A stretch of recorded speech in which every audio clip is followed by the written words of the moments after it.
Assalamualaikum warahmatullahi wabarakatuh. Kepada yang terhormat Ibu Dosen Haji Surya Bintarti, SEMM, dan teman-teman sekalian yang berbahagia. Di pagi hari ini, kami selaku kelompok 11, bab 22, ingin mempresentasikan hasil diskusi kami yang berjudul merancang organisasi pemasaran holistik untuk jangka panjang. Adapun anggota kelompok kami yaitu terdiri dari Aulia Malini, dan saya sendiri Devi Natalia Perawati dan Puput Albahia. Slide selanjutnya akan dibacakan oleh Aulia Malini. Pemasaran holistik dan lingkupnya.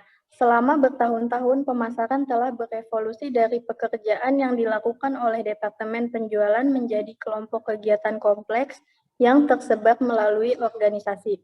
Departemen pemasaran modern dapat dikelola dengan sejumlah cara berbeda, yang kadang-kadang tumpah tindih secara fungsional, geografis, berdasarkan produk atau merek, dan berdasarkan pasar atau dalam sebuah matriks.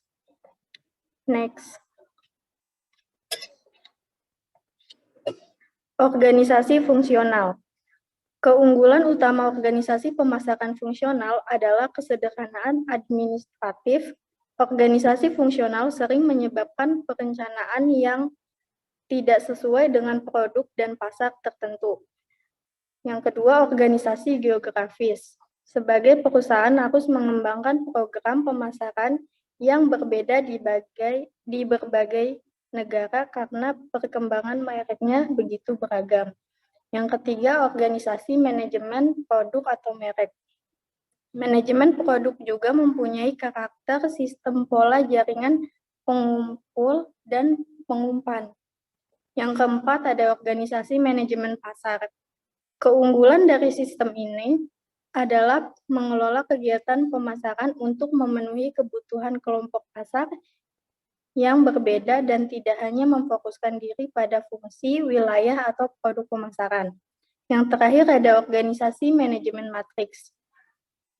Perusahaan yang memproduksi banyak produk mungkin menerapkan organisasi matriks. Organisasi matriks tampak menarik dalam perusahaan multiproduk, multipasar.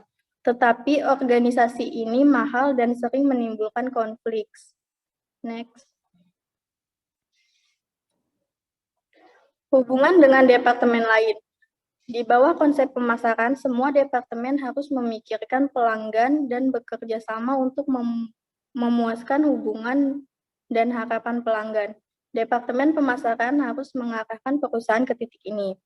Saat ini, banyak perusahaan memfokuskan diri pada proses kunci dibandingkan dengan departemen, karena organisasi departemen bisa menjadi penghalang terhadap kinerja yang lancar dari proses bisnis dasar. Hasilnya adalah personel pemasaran bisa mempunyai tanggung jawab lini yang solid kepada tim mereka, dan tanggung jawab tidak langsung kepada departemen pemasaran.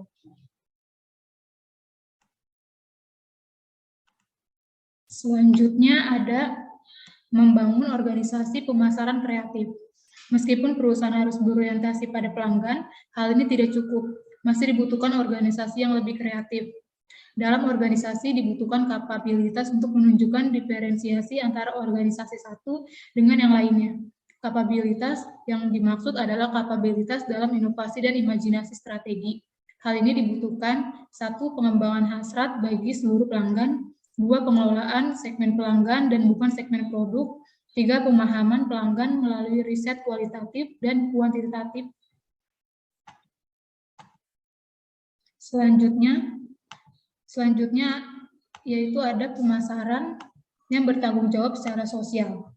Pemasaran yang efektif harus disesuaikan dengan kepekaan etika, nilai, dan tanggung jawab sosial yang kuat.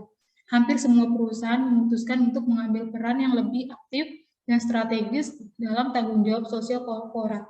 Saat ini banyak yang percaya bahwa memuaskan pelanggan, karyawan, pemegang kepentingan lain, serta mencapai keberhasilan bisnis terikat erat dengan adopsi dan implementasi standar bisnis dan pelaksanaan pemasaran yang tinggi. Perusahaan menemukan bahwa salah satu manfaat di atas dianggapnya perusahaan sebagai perusahaan yang bertanggung jawab secara sosial adalah kemampuan untuk menarik karyawan, terutama para pemuda yang ingin bekerja pada perusahaan yang mereka anggap baik. Maka hal yang perlu diperhatikan dan dilakukan perusahaan adalah sebagai berikut. 1. Yaitu tanggung jawab sosial korporat. Peningkatan tingkat pemasaran yang bertanggung jawab secara sosial mengharuskan perusahaan melakukan serangan 3 arah yang bergantung pada perilaku tanggung jawab, hukum, etika, dan sosial yang tepat. 2. Model bisnis yang bertanggung jawab secara sosial.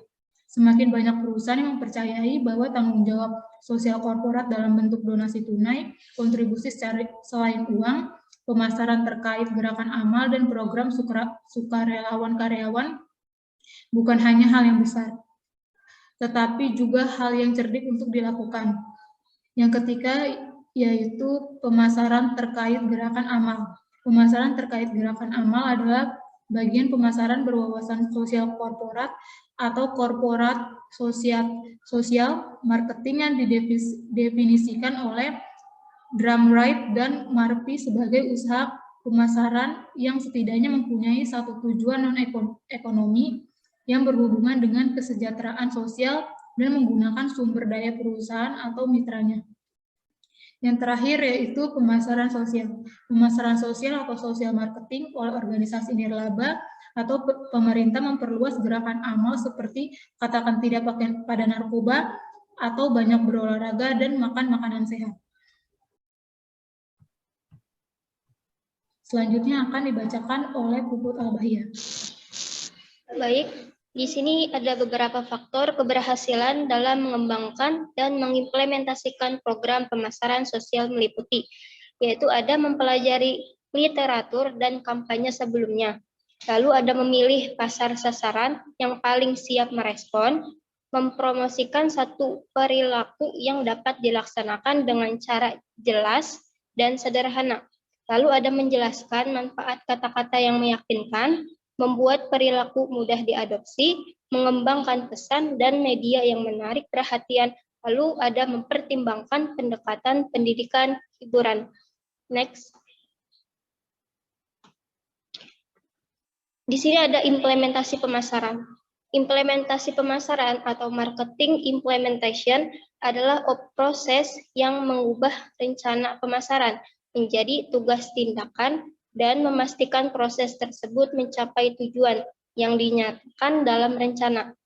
Rencana pemasaran strategis yang brilian tidak berarti diimplementasikan dengan benar. Strategi menunjukkan apa dan mengapa kegiatan pemasaran itu. Implementasi menunjukkan siapa, di mana, dan bagaimana. Strategi dan implementasi saling berhubungan erat. Satu lapisan strategi mengimplementasikan tugas implementasi taktis tertentu pada tingkat yang lebih rendah. Next. Nah, di sini selanjutnya ada kesimpulan.